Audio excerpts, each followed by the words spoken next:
tutaramenya ikintu na kimwe kuri Yesu, hari ikintu cyari mu mitima yacu twaramukunda.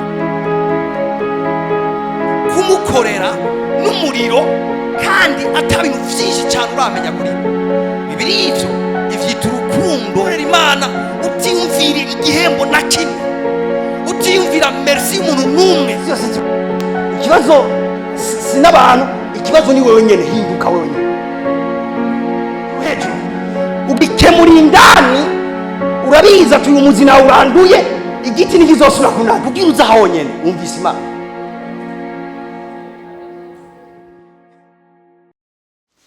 Hama cyambere ndashimiye Imana ishoye kuma uyu mwanya mwiza guhagarara imbere y'abantu nkamwe, abubahwa nkamwe, umugeni wa Kristo. Nukuri Imana ndayishimiye cyane. Haleluya. Ni vy'igiciro guhagarara imbere y'umugeni w'umuntu. Haleluya. Ni vy'igiciro cyane. Hama ndashimiye kandi abavyeyi baduhaye opportunité kugira ngo dushoboye kupartaja, kusangira umutima ubugingo namwe. Amen.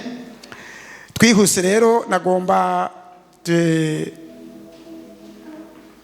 Derika dusomere Exode 25 33 15.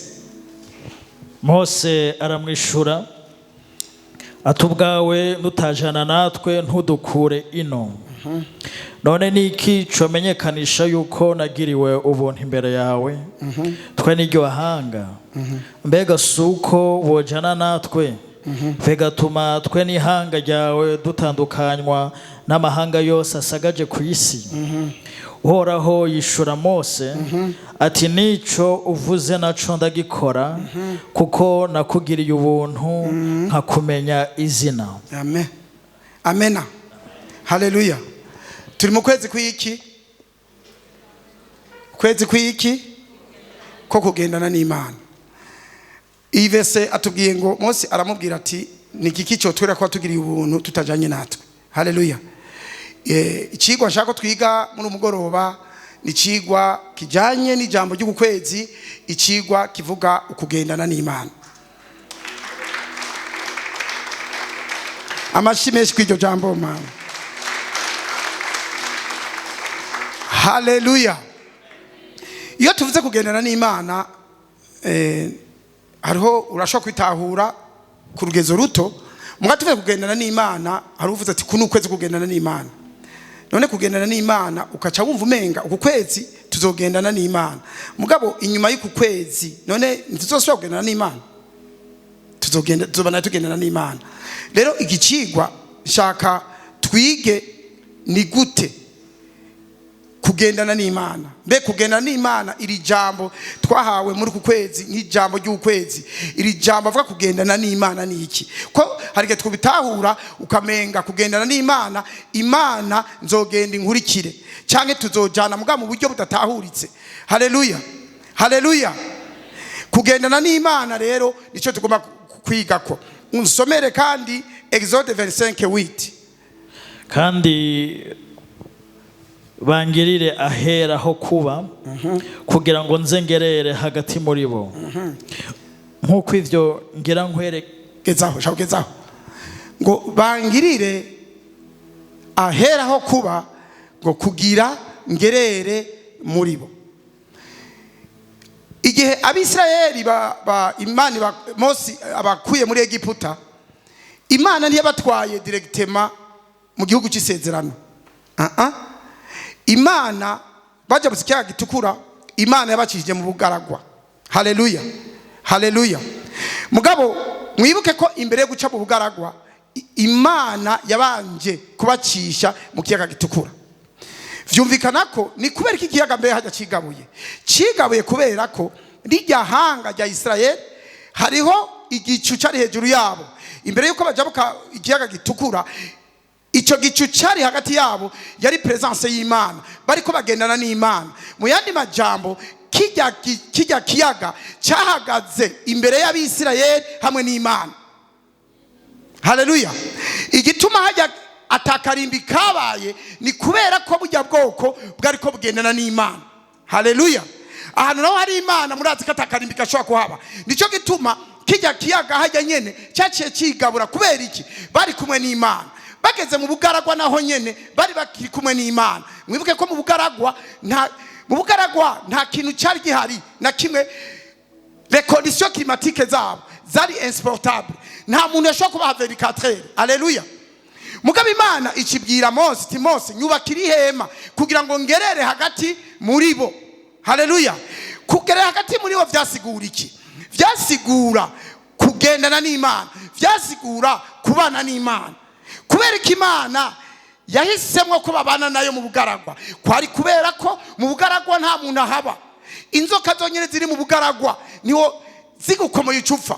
Haleluya. Mugabo Imana yari ibizi, nico gituma yahisemwo kuba hagati muri bo. Kubera iki? Kubera aho Imana iri hatemba ubuzima.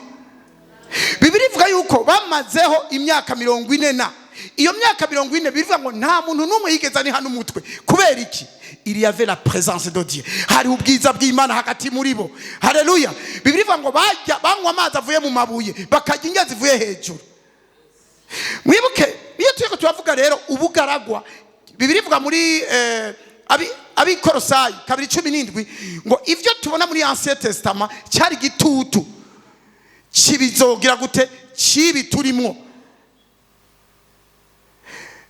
La substance canke igihe cy'ukuri ni twebwe. Imana yabona twebwe bijya byari gitutu, ubu niko kuri. Iyo tuvuze ubugaragwa rero tuba turiko turavuga ubugaragwa ni gitutu ciki isi turimwo. Mumbwire amen. Ati kubera iki pasi? Ni kubera ibi mubona aha ku isi imbere ntivyari bihari. Ibi urupfu mubona ngaha ku isi, ibi bintu bigoye abantu mbere nta byari bihari. Igihe icyaha cinjiye isi yaciye ihinduka ubugaragwa. Isi yari sanse kutumerera, isi yari sanse kuduserva ivyo dukeneye byose. Isi yaciye yinjiramwo urupfu, ubugaragwa baburingiye mwiki muri inosi. Igihe rero Yesu yaza, mumbwire amen. Igihe Yesu yaza yaraje kuvyara irindi hanga, yaraje kuvyara ubundi bwoko. Mugabo buje kuba hehe? Buje kuba ngaha muri inosi. Yesu ntigeze akuraho urupfu, iki kibi kigiye kubw'icyaha ntigeze gikuraho. Nkuko Abisirayeli igihe Imana yabarungika mu bugaragwa atakintu na kimwe yigeze ikiza Imana, amakondisiyo mu bugaragwa yagumye kujya. Mugabo Imana ikijya hagati muri bo nayo makondisiyo akimeze uko, mugabo kandi babandanya babaho. Niki gihe niko biri, isi ikibi Imana ntigeze gikuraho, yakigumijeho. Igihe Yesu yaza yavyaye irindi hanga, yavyaye ubundi bwoko bw'Imana. Mumbwire amen. Haleluya. Naho ikibi kiriho, amena, iri hanga acarishira hejuru ico kibi. Mumbwire amina. Mumbwire amen. Rero none kubera iki Imana yabakije mu bugaragwa?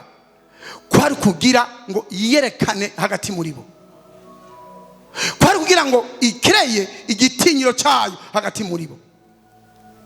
Kubera iki ubu nyene nzandaruranya? Kubera iki ubu Imana igihe Yesu yaza atakuyeho urupfu, atakuyeho ingwara, atakuyeho ibi bikandamijisi?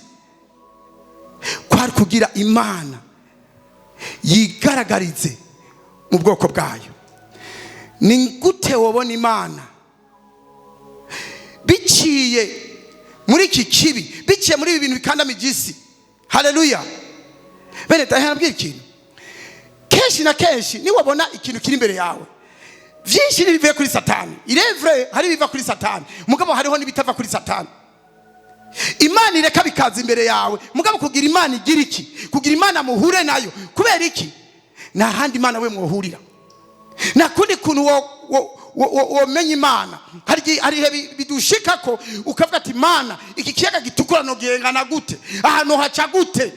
Ukarira, ugatera imigere, bikanka, ukabona ko wewe mu nguvu zawe ni woshobora kuhikura. Ugasenga Imana, ukagira iki? Ukisonzesha.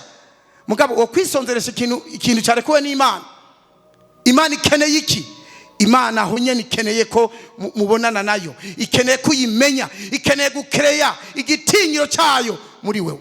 Nicyo gituma umwongere wacu atubariye rafapase ati igihe wahuye n'Imana muri ubwo buryo, pastori wawe niyo tumuva ku Mana.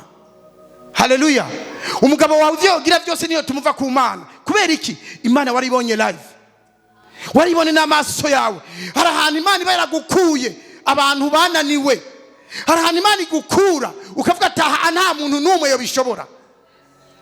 Imana ukazona yasokoreye ukuboko iraguteruye ati mwana wanje. Aho niho honyene Imana uvuga uti naho moyikekeranya gute jewe sinoshobora kuyibagira. Haleluya. Amen. Igituma Imana yakereye ubugaragwa kwari kugira Abisirayeli bamenye Imana kandi bayubake. Igituma ubona iki kibi Imana itagikuyeho kwari kugira muri iki kibi nyene tumenye Imana. Birivuga ngo Imana yakuye umuco hehe mu mwijima. Ndababaza ikibazo, aya matara ntubona ko turiko atufitiye ikimazi? Uraza kumuranga uzosanga ari karaka. Twomeye ikimazi cyayo gutumwa umwijima udahari. Hari umuntu yumva ivyo ndiko ndavuga? Twomeye ikimazi cy'amatara gutumwa umwijima atawuhari. Igituma Imana yabigumijeho ibi mubona kwari kugira ngo haleluya, haleluya, duhure nayo itwiyereke, ikereye canke ishire igitinyiro cyayo mu mitima yacu. Imana ishimwe cyane. Haleluya, haleluya. Nico gituma Imana numwizigwa cyane. Haleluya. Somera kuva 33 igice cya 2 umurongo wa 3.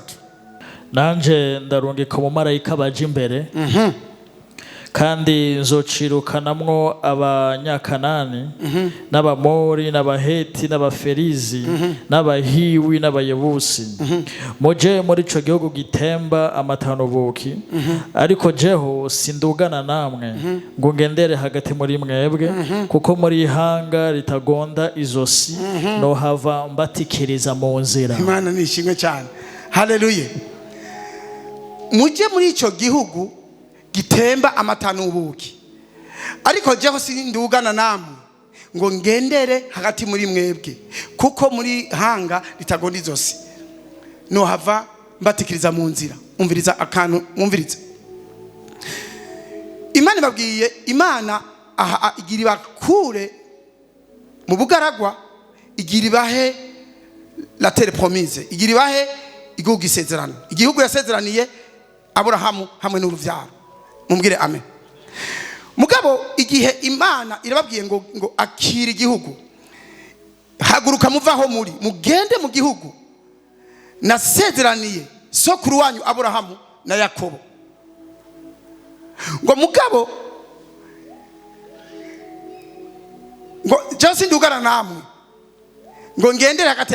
Imana ikibaha umumarayika abagendera imbere. Mwumviriza ahantu Imana yarabasezeraniye igihugu, igisezeraniye Aburahamu. Kandi Imana bibilivuga ngo uko haka ijambo ryayo ridakora, icyoroshe nuko isi n'ijuru vyokoroka. Imana ikubwiye birabaye. Imana yari yarasezeranye ati Aburahamu nzoguha igihugu, nzoguha iki gihugu gitema amata n'ubuki hamwe n'uruvyaro rwawe. Mugabo hageze kugo ruvyaro, harageze no kw'Imana ishira mu ngiro ijambo ryayo. Haleluya.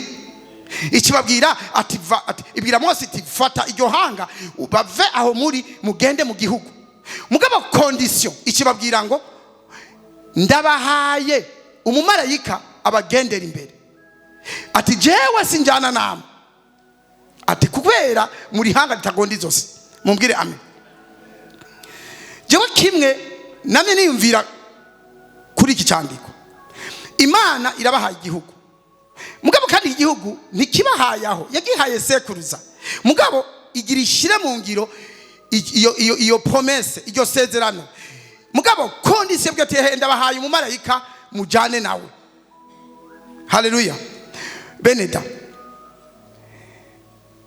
Ni kubera ko Imana yarinze kubaha umumarayika bajana. Aho niho kwiyumvirira. Kubera ko Imana yarinze kubabwira ngo akira umumarayika, ni kubera ko itabateruye ngo ibatereke mu ico gihugu itabanze kubaha uwo mumarayika. Cyangwa itarinje kusaba ko yojana nabo. Ni kubera iyi si igihe cyacinjira, reka ndasubire nkoreshe ikinyene nakoresheje, igihugu cyahindutse ubugaragwa, cyahindutse igihugu kirimo ikibi. Imana yari izi ko aha ku isi ata muntu yohaba yokwijana wenyene ngo ashikiye ari karaja bitari kumwe nayo. Mumbwire amena, amena. Irabizi iyi si irimo ikibi, iyi si ni ubugaragwa, nta muntu ushobora kuyibamo. Mugabo Imana ivuze iti genda mu gihugu, mugabo akira umumarayika jewe ntitujana. Ni kubera ko yari izi ko icyo gihugu nibo gishikamo batari kumwe nayo. Beneda, umvenda kubira ikintu, wowe uri ngaha, Imana igihe yakura kurema ntiyakuremye, ntiyakurungika ku isi kuyerera. Haleluya, haleluya. Zamurantera intege. Haleluya, haleluya. Imana ntiyakurungitse kuyerera. Igihe Imana yakurema, yarakuremye ibona uri mwiza, irakwekipa n'ikintu cyose gikenewe, ikikurungika muri mission ngaha ku isi. Urafite icyo Imana yashize muri wewe kugira ngo kibe service mu bwami bw'Imana. Mugabo icyo nyene yagushizemo nico gitekeyemwo provision yawe. Ikintu cyose ukeneye burya kiri muri icyo nyene Imana yatekeyisha muri wewe. Nico gituma ikibe Satani akora mugira ngo azimize abantu, akubwira ngo gwana rondera. Ntacyo turondera, Imana yarabigize neza, yaragutengeneje kugira neza nibikenewe byose. Mugabo ikikuzanaha, mugabo icyo nyene yashize muri wewe ni igihugu cy'amata n'ubuki. Icyo kugira ukigaragaze ngaha mu biboneka, utegerezwa kugendana n'umumarayika wayo. Mumbwire amen. Turi mu kwezi kugendana n'Imana. Icyo nyene yagushizemo kugira ngo ubeho ubuzima Imana yateguye kubaho ngaha ku isi, utegerezwa kubanza kugendana n'Imana. Iki kintu bita kugendana n'Imana nibwo buzima aha mu isi. Utagira Imana, utari kuragendana n'Imana, ibyo uri kuragira byose, duhere ku bana bawe, amagara yawe, amafaranga yawe, byose ni injya ya Satani. Igituma Imana yaguma itegeka nzogendana namwe, nzogendana, nukubera yari izi ko igihe mutari kumwe nayo ntushobora kugera ku kintu na kimwe hano mu isi. Haleluya. Ivigira byose ni kibazo cy'umwanya, ni injya ya Satani.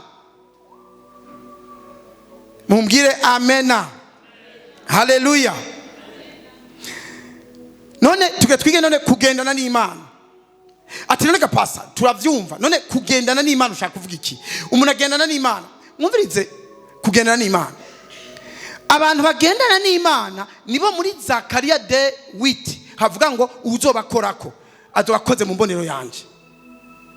Umuntu agendana n'Imana ni ba Daniyeli bateregwa mu intambwe bikanko ziduza iminwa. Ni kubera iki? Abo bantu bagendana n'Imana ni bande? Ni ba Meshake Abudunego. Bamwe bateregwa mu muriro bakaca babona uwundi agira kane, wa wundi bagendana atahora aboneka, bamubona mu itanure. Uyo muriro utakaza ubushobozi. Haleluya. Kubera iki? Hari uwo bari kumwe yagira kane, niwe yaranze uwo muriro. Ni haleluya, haleluya. Erega urashobora kubuta bitaboneka, iyo Mana ikuragenda nayo niboneka. Urikira kuraba gutane karayibona. Mugabo menya ko umuntu agendana n'Imana. Nimwe yavuga ngo nibaguta mu muriro, imbeya ntizokubabura, nibaguta mu nzuzi, inzuzi zizokurengera. Kubera iki? Igihe cyose ugendana n'Imana, bagutaye mu muriro, bataye mu muriro wowe n'Imana. Haleluya. Bagutaye mu mazi, mu nzuzi, bataye mu nzuzi wowe n'Imana. None Imana yotwagwa, Imana yosha. Haleluya, haleluya. Lero nico kintu Mwenda abantu bagendana n'Imana nibayisaka barima mu bugaragwa bakimbura bimba amazi aho abandi babuze. Je hari ikintu amaniyumvira mumbwire amen. Sinzi mubona ibihe turimwo ingene ari ibihe bimeze ukuntu. Mugabo hari igihe udashobora gutahura uyu mwanya uri kunamana n'Imana, iri jambo uri kurakira urushobora kuba utabitahura. Mugabo ahanyene uriko urahagurutsa ubucuti bwawe n'Imana. Abandi hari abantu bari kubararira bene data, hari abantu bajya rimwe canke n'iryo rimwe ntibajye yo guharura tikundwa injaka. Mbere jewe nagiye hejuru ndiyumvira araho ntamuhira nkimvira Mana kubera iki naciye mu mabarabara ngenduku guhera ku wa mbere ugana Dimanche uca mu mabarabara uri kuragenda wowe rero mu kutamenya ubifata ibisanzwe. N'abantu murabona mu ikaburimbo gasanga ni nyama zisikeye. Woca no kuri rezo sosiyo wabona beshi kubera iki utarimo, kubera iki ico kibi kitari kuri wewe, ni kubera kugendana n'Imana. Amena, haleluya. Abana banyu baranywa icyayi mu gitondo, barajya saa sita ku mugoroba, bagenda n'imodoka bararindwa. Umunsi umwe ndafise wa muhungu wanje mu batere yari aranyigishije, namwibundiye ndumuherekeje ku ishuri, haraciye igihe yari umwana ubu yarabaye mutama. Hama nditegereza nije ndabengene yiza bukana imodoka, kandi mwana avuga narinzi ikoti nta kiba kubera iki Imana iri kumwe nanje. Ndibunda ndaraba mu gitondo amakuru azima y'imodoka yari ahari ateye ubwoba. Mugabo karabunda gutya naye ndatimba, karabunda gutya ati ndabengene yamayijabutsa, karabunda karabona ko gatohajabuka kaca muna kahamagaye umuntu w'umugabo munini ngo tonto ngo njabutsa. Ubwo ni ubwenge bw'Imana. Utagendana n'Imana acamwo imodoka pyo. Mugabo yumvira umwana nk'uwo bikamucamwo ati we aho nagushobora. Yari yiga nko mu wa gatatu, yarafise n'umukozi amuherekeza, ngo umunsi akamutoroka twiro tuva amazi imisi agenda ata muntu wamuherekeza. Mugabo ubwo bwenge bwo kumucamwo ati bwira umuntu akujabutse. Ivyo utatahura isi imwemu wova wibaza nta bwenge bwiza bwira umuntu ngo njabutse. Vuga ati kugendana n'Imana. Umuntu agendana n'Imana n'abana biwe barazigamye. Umuntu agendana n'Imana bimwereke byose birazigamye. Haleluya. Somera Kuvayo 23:20. Ngira ntume umumarayika imbere yanyu abazigame mu nzira abashikane aho nateguye. Haleluya. Muze mumwubahe mumwumvire ntimuze mumugararize kuko atazoba harira ibicumuro vyanyu kuko izina ryanje riri muri we. Umviriza, umva Imana igira irungike Abisirayeli irikire babwira atehengiranya bo mu marayika abagenda imbere abarongorere aho nagize gute, aho nabateguriye. Ngo mugabo ni mutamwubaha mugire gute, ni mutamwubaha ni bitatu. Ija niyo muze mumwubahe mumwumvire ntimuze mumugararize. Ni ibintu bitatu, kondisiyo zitatu. Agira abatware mu gihugu, mumwubahe mumwumvire ntimumugararize. Ngo kuko nimwakora ibitandukanye n'ivyo uwo mumarayika wanje ntazobaharira ibyaha kuko izina ryanje riri muri we. Uyu mumarayika bari kuvuga ntibari kuvuga Mikayeli canke uyundi ninde. Mikayeli nande na Gaburiyeli, abo se bamarayika ariko baravugwa. Hariko bavuga umumarayika w'Imana, izina ry'Imana riri muri we kandi aharira ibyaha. Umumarayika, abamarayika ari baharira ibyaha nta n'izina ry'Imana bafise. Uyo mumarayika ninde? Uyo mumarayika yari muhemu yera. mu yandi majambo ni nka Imana ivuze tengera ndabahe mpwemu yera kugira baje imbere ati ni utazomwubaha haleluya ngo amwumvire ntamugararize ntazomuharira ibyaha haleluya. Mwibuke ko igihe twavuga ubwa kabiri twahawe mpwemu yera sivyo none haleluya twahawe mpwemu yera mugabo mwumvirize Imana ishimwe cyane uyu mpwemu yera wahawe ni wamuhawe ngo akugira Imana we nturi Imana ahubwo mpwemu yera yaguhaye ububasha bwo gucika umwana w'Imana. Muriko muranyumva erega hari inyigisho abantu barashushe ngana je nari murabona ukuri umuntu umwe yigeze ngo vraiment tiere internet oui abona inyigisho zizimiza ni nyinshi fise conviction nyene ko ndi eternel umuntu zamala yifashe ku munwa ari mu pastori zamala yifashe ku munwa ari umikwa kubera iki twabwirwa ngo urumva ngo none ngo umuntu ngo Imana ngo bakashobora ngo none ngo intambwe ntivyari intambwe ngo imbwa vyari imbwa je harageza nibaza ati none je ndinde nkumva ko ndi Imana kwe oya wahawe mpwemu yera uyo mpwemu yera agububasha bwo gucika umwana w'Imana. Hari Imana kuri trone hariho na wewe ufise mpwemu w'Imana haleluya haleluya. None wa mpwemu yera ati none pastor reka nje ntashika nta kundi tuzobandanya ikindi gihe ati none pastor uwo mpwemu yera kuravuga ko ari umuntu nubu ndazi kakirimo ati jewe ndi Imana nturi Imana uri umwana w'Imana naho nyene mwumvirize naho uri umwana w'Imana nturi mu gicapo cy'umwuzuzo w'umwana w'Imana. Imana ivuga muri Genese 26 reka ture umuntu mwishoco asa natwaganze wewe uri muri dimension y'umuntu afise ubuzima bw'Imana mumbwire amen. Ati kubera iki ni kubera ko Bibiri ivuga ngo uko tuzomera ndikurahishurwa hari uko turi hari nuko tuzomera ngo ariko nitwamubona tuzotugira gute tuzodusa nawe byumvikana uyu munsi hari ingene dusa mugabo bitari exact niki ningene Imana iri. Aburahamu yari umugororotsi ba Mose bagize ibitwiriko turumva n'abandi bavugishwa n'Imana ba Eliya ba Elisa bakoze bikomeye iyi sa nta numwe arabona Imana kubera iki ni kubera bararindiriye uko Bibiri ivuga ngo nitwanya kugwa abafiriye abasinziriye mu mwami tuzogira gute tuzohurira mu bicu tuze kuraba iki umwami nta numwe aramubona bose baburahamu baramurindiriye haleluya. Hari uko Imana isa hari ingene dusa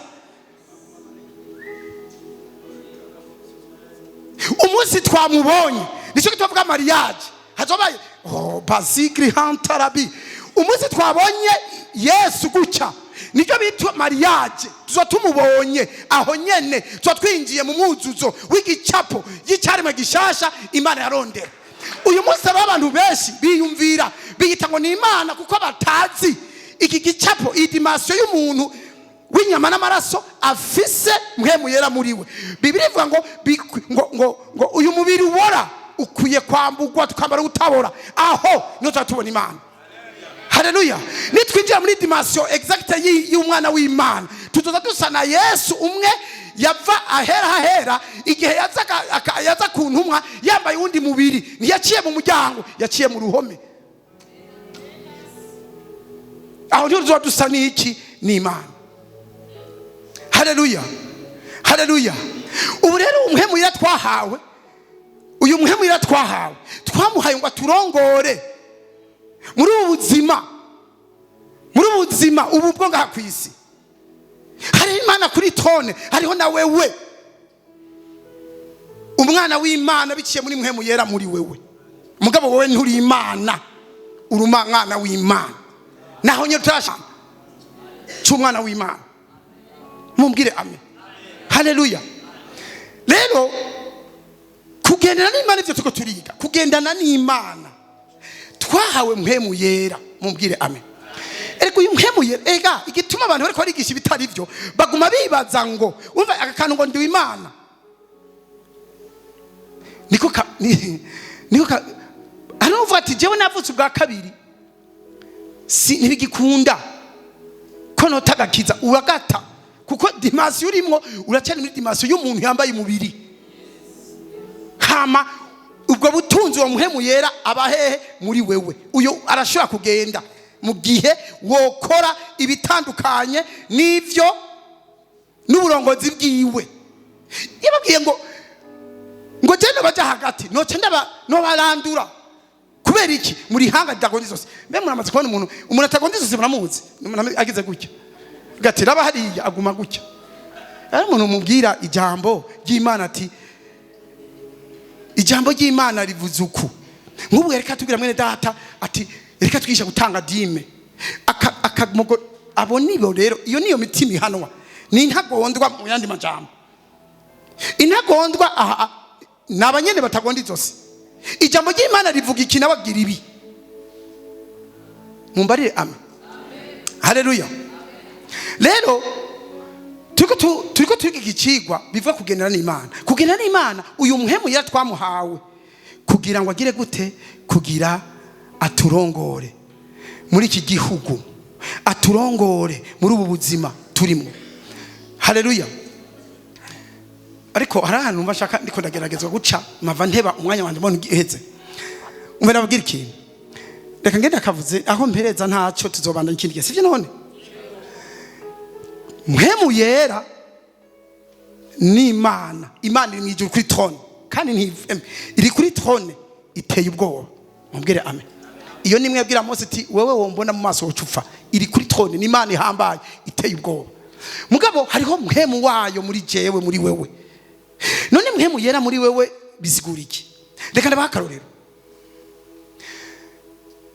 hariho ubwami bw'Ubwongereza genda bakarorero kwico bifise umwami be yitwa nde nzi kuri Elizabeth Nteruka umuhungu we yitwa nde nta mwibuka Charles n'umwami w'Ubwongereza mugabo mwibuke ko Ubwongereza bufise ibindi bihugu butwara za Australia za Pays de Galles ni bihugu biri mu bwami bw'Ubwongereza ujya muntu umwami w'Ubwongereza yarungitse muri Australia ujya aho presenta Royaume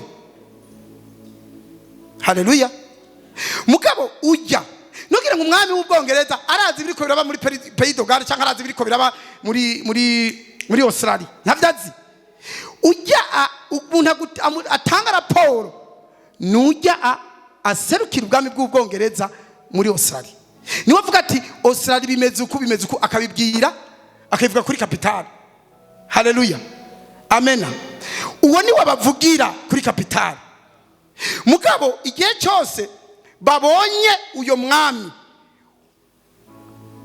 uyo muho presenta w'ubwami bw'Ubwongereza baba babonye Charles umugararije Charles mubwire amen na muhemu yera nuko bimeze Imana iri mwijuru kuri kapitali mugabo dufise muhemu yera hano mwisi niwe atigira gute niwe dutangira raporo ku Mana nico gituma abanyefeso nivyo abanyefeso 4:5 havuga ngo ntimugashavuze muhemu yera kuko mwamushiriweho kugira ngo azobashikane kugucungurwa uyu muhemu yera niwe tuvugira ni umwavoka atuvugira ku Mana muri ko muranyumva uyu rero uko mujana mu bucuti niko atanga raporo no mwijuru akaca bati yes uwagiye na ubupfuye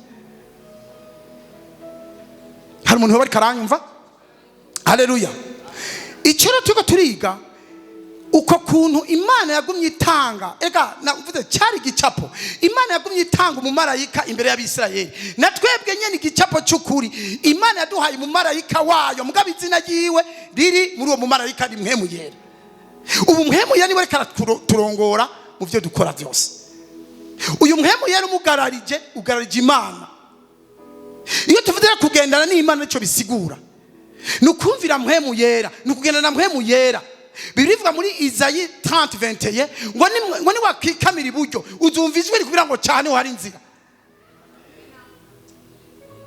nico muhemu yera ajejwe bene data muhemu yera agutaye n'ijuru riba rigutaye barira amen haleluya amena ngira nsimbire Exode 23 22. ariko nimwamwumvira by'ukuri mugakora ivyo nzovuga byose nanjye nzoba umwansi w'abansi banyu nzoba umugwanizi w'ababagwanya. Geza 22 yonyene numva. Muze mumwubahe mumwumvire ntimuze mumugararize kuko atazobaharira ibicumuro vyanyu kuko izina ryanje riri muri we. Amen. Somera 23 25 à 27. ariko jewe uhoraho imana yanyu aba ari jewe musaba nanjye nzohezagira ivyo kurya vyanyu n'amazi yanyu kandi nzokura indwara muri mwebwe. Umviritsa bandanya mu gihugu canyu ntawuzokorokesha inda ntawuzoba intavyara ibitigiri vy'imisi yo kubaho kwanyu nzobishitsa ntimuzokenyuka. Amena. Nagakurikira nzotuma igitinyiro canje kibitangire imbere nce ivutu abantu bose bazobashikamwo ntume abansi banyu babaha ibitugu babahunge. Haleluya.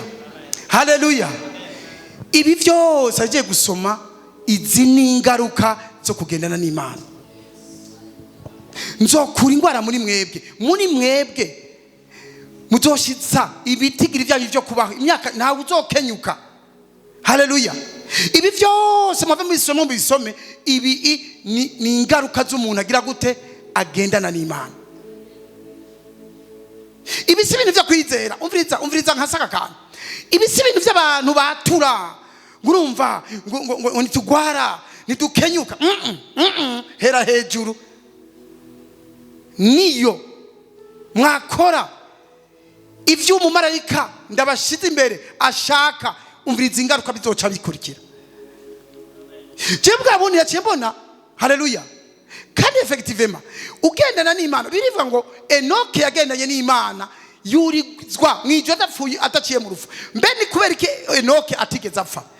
Yagendanye n'Imana, Imana iramwandukiza ubumana gushikaho nk'uko urupfu rutoshobora kwataka Imana na Enoke umuntu bidashobora kurufurugira gute rumwataka. Umuntu agendana n'Imana urupfu ruraguhunga. Erega ni kinyene ngo uzobakorako azobakoze mu mbone apana kungoye mu mbonero y'ijisho ry'Imana n'umuntu agendana n'Imana. Haleluya. Haleluya. Uzokora ku rugo rwawe ugendana n'Imana azobakoze mu mbonero y'ijisho ryawe. Uzokora ku butunzi bwawe kubera ugendana n'Imana azobakoze mu mbonero. Uzokora ku bana bawe azobakoreze mu mbonero y'ijisho ry'Imana. Kugendana n'Imana. Haleluya. Amen. Icyo tuvuze kugendana n'Imana hano mureke bati no kugendana n'Imana nukufatana mu ntoki gutya nukuyigororokera. Heshi Bibiri ivuga ngo nimwakurikiza ivyagezwe vyanje ibizobabako. N'umuntu yiyambura kugendana n'Imana wiyambura n'ikintu cyose gikuremereye. Urashaka kuvisa ingeso na urayizi. Urashaka kuba ufise icyaha urakizi. Urashobora kuba ivyo iri kurakora na wewe wigarutseko uvuga ati ubuzima ariko ndabaho sibwo. Aho menye kandi Imana ikirakubwira mwe muyeraga mavuga. Avuga ati heba ivyo. Uratse ko ushobora no kwambara impuzu mwe muyeraga mavuga ati heba ukabandanirizamu. Nawe ari sage wanse ivyo akubwiye aca kureka. Haleluya. Kugendana n'Imana ntibufatana mu ntoke nukuyigororokera nukukurikiza ivyageze yaramabwirizwa ntiwibe ntusambane ubahe vyari ivyo. Igihe rero cyose ugendana n'Imana ugendera mu kugoroka kwayo ugendera mu kwezwa kwayo. Mumbarire amen. Reka ngene mvuza kakana bene data ndabwira ikintu ati none gapo uko aramara ati none gapasa je ni mu vyaha nivyo none uba udacumura eka. Bibiri ivuga muri Enja 5 sivyo irava ko dusa nayo. Hansomere murongozi Derike hansomere. Ubu nibwo butumwa twumvise bwavuye kuri we tukabubabwira yuko Imana ari umuco kandi muri yo ko hatagira umwiza na mukeya. Bandanye. Tuvuze yuko dufatanije nayo tukagendera mu mwiza, tuba ari ukubesha. Banzugeza aho ugahuguma aho nyene. Umviriza. Ubu nibo bwo tubabwiza Imana n'umuco. Muri yo nta mwijima na mukeya uriyo. Imana iragororotse. Muri yo nta bigabitanyo na bikeya biriyo. Uvuze rero ko uri uwayo ukagenda mu bigabitanyo, uzoba uri kuvuga ibitari byo. Ntuzobufatanije nayo. Bandanya. Ndiko ndaze arako nshaka kuvuga. Tuvuze yuko dufatanije nayo tukagendera mu mwiza, kuba ari ukubesha, ntituba dukora ivy'ukuri. Umviriza, tuvuze ko tugendera nayo tukagendera mu mwiza, kuba ari ukubesha, ntituriko dukora ivy'ukuri. Haleluya. Ni kubera iki? Ni kubera ko umuntu agendana n'Imana, umuntu yavyawe n'Imana. Haleluya. Haleluya. Nkuko nayo itagabitanya, mu bisanzwe nawe ntagabitanya. Ndiko ndaza nagabitanye. Bisigura iki? Bisigura ko lo fete kuvise wavyawe n'Imana, Imana igabigororotse, nawe wategeza kugororoka. Mugabo mwumve akantu namye nimvira.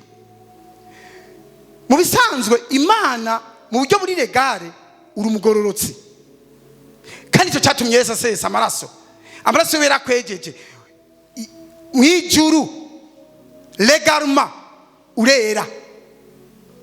Mugabo rero igihe ngahana mubiboneka utari kuraba ukwera, ivyo bintu ntibigira intumbero. Nico gituma igihe babwira Yesu ngo nitmwasenga musengo dawa twese uri mwijuru, ubwami bwawe nibuze, ivyo ushaka nibibe kwisi nkuko biri mwijuru. Utegereza kuba uwera nkuko Yesu yabikoze mwijuru, mugabo ngaha mubiboneka ukacugendera mu kwera. Muriko muranyumva? Igihe uri kugendera utari kugenda mu kwera ngaha kwisi, kandi Imana yoyo yakugiza uwera kubw'amaraso Yesu Kristo, uri gukora ibitari ivyo. Bandanye.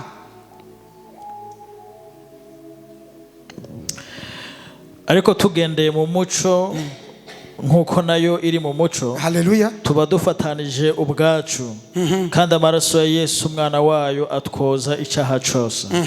Tuvuze ko atacaha dufise, aho niho nashaka, tuba twizimiza, ukuri ntikuba kuri muri twebwe. Mwumvirize ntunze Iveresimana ishimwe yari mishuri munsi mu Imana urakoze. Ijene nayigeze kwibaza n'abantu mugabo ko twari mu nyigisho zimeze ukuntu nta bayingisha kutariko. Ntumva ko hejuru bavuze ko dusa n'Imana, uvuze ko dukora ivyaho usa n'Imana uzobubesha. Mugaga bavuze bati uvuze kudakora icyaha uzoba wigize umubeshi, ukuri kuza kuri muri wewe. Niba ariko arivuguruza Imana mu yandi majambo irazi uyu mubiri wambaye kumogoreye gukora ibitandukanye n'ubugombe bwayo. Mbwira amen. Irabizi gusumba wowe n'ingene ubizi. Irazi ko uyu mubiri umatanye n'isi terema uguma ushaka gukora ibitandukanye n'ivy'Imana. Mugabo rero avuga ati niwavuga ngo jewe sincumura, wowe uzobubesha. Uyu mubiri wambaye uracumura. Ati mugabo niwakora icyaha niyo kwizigirwa, ni watura ivyaha vyawe, apana kuvyatura kwirega. Niwagikora ndiko ndabigisha kugendana n'Imana, cugenda imbere y'Imana kandi wumve kubabaye, uvuge ati Imana irabizi ni irikira kubwira aya ma instruction. Ikivuga ati uwo mubiri wambaye urakora icyaha, uravuga nabi, urifuza, ati uwo umeze uko. Ati mugabo rero niwavuga ko utokora icyaha uzobubesha, ati mugabo genda niwaheza kugikora wumve kubabaye mu mutima, genda wihane, genda wiyeze, genda imbere y'Imana wibye ati Imana mbabarira ibi nakoze, mbabarira sitosura, wihane. Ati niyo kwizegwa, amaraso Yesu Kristo akweza icyaha cyose. Haleluya. Umutima Imana ihana n'umutima utihana, n'umutima uhagarara mu kinyoma ukacita ukuri. Mugabo bishitse ivariwe tumunsi nabayeho gute, wavuganye na mwene data nabi, genda umusaba imbabazi, ngirira ikigongwe. Gusaba imbabazi nta muntu umve. Dawidi yarasambanye yongera arica, mugabo kubera umutima uwo niwe Imana yavuze ngo nguyu umuntu afise umutima nk'uwo nkunda. Kubera iki? Kandi iyo mutiko nava kwihana simbabarira, mugabo mu mutima utamubabariye, kwihana ni ndani. Dawidi umwami umwami yarambaye amagunira arisiga imivyiro araja mwibarabara kubera iki ababajwe n'ivyo yagize. Imana ikubonye nuko nyine yakuvuze mugabo kugira ubishitse ni votre responsabilité. Utegerezwa kugira icyo ukoze, utegerezwa kukonsulta, utegerezwa guha kugura umutima uwo mumarayika izina ry'Imana ryanditse muri we ukavuga ati ndongora. Haleluya, ndongora muri iki kintu Imana yagize gute, yamvuze ko mwarahezagiwe cyane.